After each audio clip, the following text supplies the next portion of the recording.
one of the highlights of our journey. This is the second most visited touristic destination in Egypt. First one being, of course, Giza Plateau, with the famous pyramids and the Sphinx. The airport here in Abu Simbel was built to service tourists to come.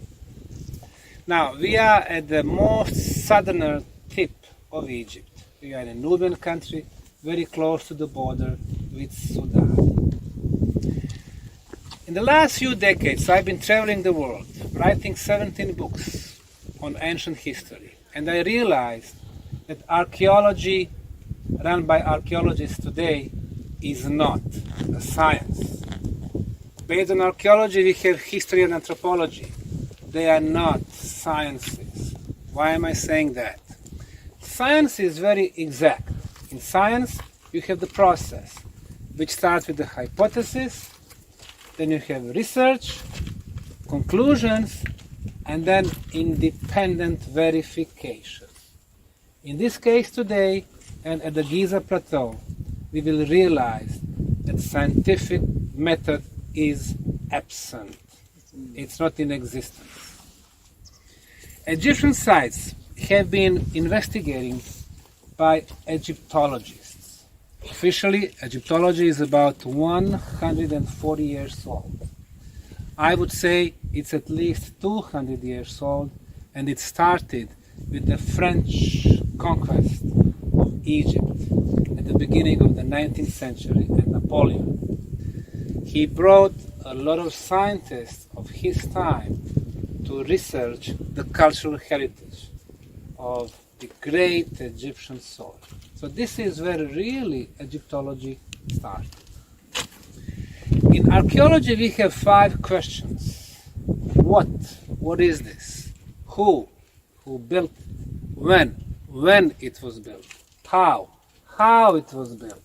And finally, why? What is the purpose?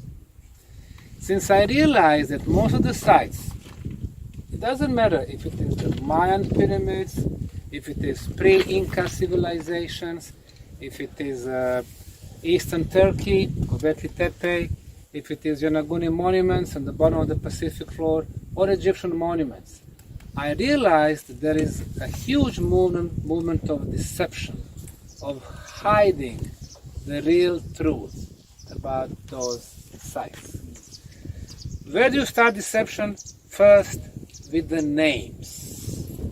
What is the name for this site? It's Abu Simbel Temple. What is Abu Simbel? It is not the name of the place. At the beginning of the 19th century, 1807, the French researcher came and he was pointed to this place. Actually, at that time, it was about 200 meters southwest from here and 65 meters lower. It was very close to River Nile. He was pointing to that site, which was completely covered by sand. He didn't have time or funds at that time to do excavation. He was talking to his friend, who came next year, who started excavation, and they used the name of the boy who showed in the location. The boy's name was Abu Simbel. What Abu Simbel has to do with this monument? Basically nothing. The word temple is used to show the place mostly of worship. When you have cults, when you have ceremonies. Do we have independently verified source that can confirm that such ceremonies were held here? The answer is no. So that's the first. The second is who. When it comes to who, of course, it's very hard to get the real answers to who really built the biggest pyramids, who built those structures on Yonaguni monuments, which are below the level of the Pacific Ocean, who really built structures in Bolivia, Peru, and so on. But what you do in that case, of course, you have claims, or you have the guesswork of archaeologists. You need to independently verify. So we have Egyptologists claiming that this belongs to the era of the Ramses II, which is 3,300 years before present, 3,300 years. And of course they base that, first thing is the cartouche you can see from the right arm of the second monument. It's the cartouche of Ramesses II. And of course only the royals, the leaders, only the sons of gods are supposed to have cartouche. Now the question is whether the carvings belongs to the time of the construction. You need to find out. At this point we cannot date the time of carvings and the time of construction. In my opinion, of course not. They are two different times. There's the second question, who? The third question is when. We do not have any whatsoever organic radiocarbon datings on pyramids or on those temples. They are able to retrieve probably some of the seeds, but it does not necessarily belong to the people who really built it. How is, of course, a very important question. Now, when you see something like this, of course, we go back to the time. If it is the era of Ramesses II, then we look what kind of tools they had. If they had hardened copper or something. Obviously, they did not have very advanced tools like we have today. If you use very hard stone, for example, if you use granite, on a scale from 1 to 10, granite is 6.5. And if the only tools are, hardened copper, it is 3.5. Inferior tool cannot shape superior material. You need to find an answer. And even if they had like iron tools or hardened iron, they were trying to chisel it out. You need to think if they were able to do it without the mistake. Now what we have here, we have 4 statues. And of course the claim that they belong to Ramesses II. According to Encyclopedia Britannica, it's been there from the mid of 18th century, and it's still considered the most significant scientific source. And all other national sources are based on Encyclopedia Britannica, including today's commercial sites like Wikipedia. They all claim this was built by Ramesses II, his time. Did they have technology to carve this? Now, imagine, this was a rocky hill, a little bit below us, rocky hill. If you do carve, make mistake, that's it. There is no way to repair that. Now let's look at those faces. 2 on the right, if they're supposed to be the same ruler, if you look a little bit closely, you will start finding differences. Look at the third one, all the way to the left. You will see differences. They do not show the same guy, but rather similar faces.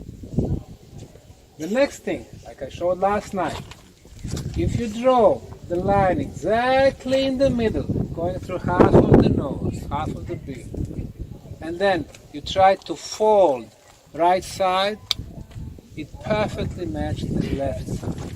If you have, for example, a couple of, I don't know how skilled workers working on the eye, one to the left, one to the right, there is no way that they can make such a perfection that they are perfectly symmetrical. Today we do that with the computer technology. And when it comes to the execution, you have to have some type of the laser-based technology. What did they use? I don't know.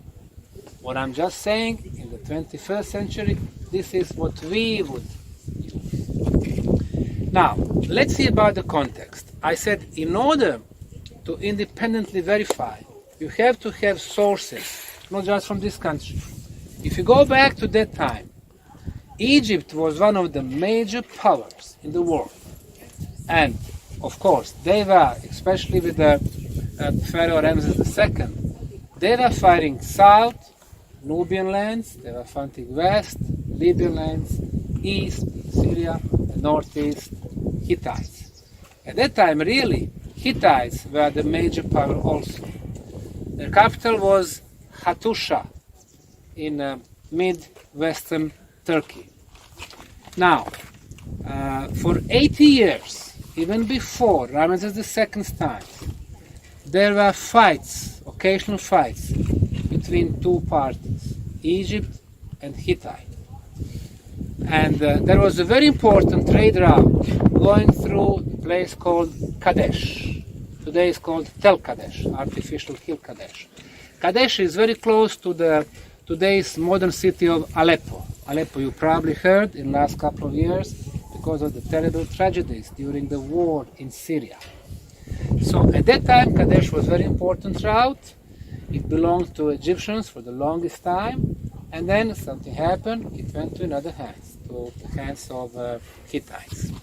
Well, young Pharaoh, Ramses II, who ruled 66 or 67 years, and who is considered to be the most powerful, the most successful, and the greatest Egyptian pharaohs, at least of the New Kingdom, for most people of all kingdoms. He decided to get the army all the way to the east. So he went there with 20,000 people. That was a huge army at the time. However, Hittite army was 2 times bigger, 40,000 men. On his way, young Pharaoh was rather impatient, so he rushed.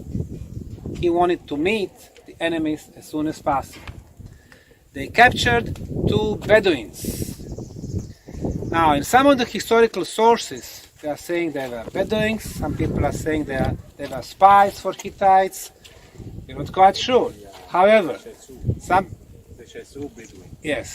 people are saying that they were tortured, until they released some information. But anyway, they told Ramses II that the majority of Hittite army is behind, and their king was, coming in front.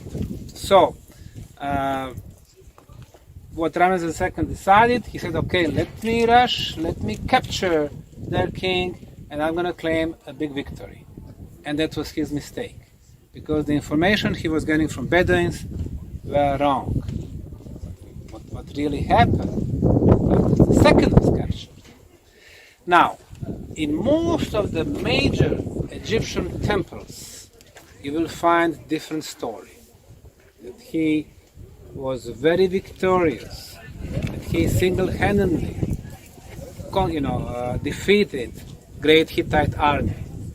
However, when we see the results, then we can really get to the real scientific and historical truth. Kadesh remained in the Hittite hands, meaning Egyptians really lose that particular war. However, the Ramses II came back to his army, shame, and he was blaming his general for betraying him. Came back to Egypt, and then he ordered people to mark every major monument. Like this one here, like inside, you're gonna see the scenes of the battles where he is victorious. So, all the sources that people could see, monuments, paintings, papyri, they are talking about him being victorious. 20 years ago, letters of correspondence between Hittite king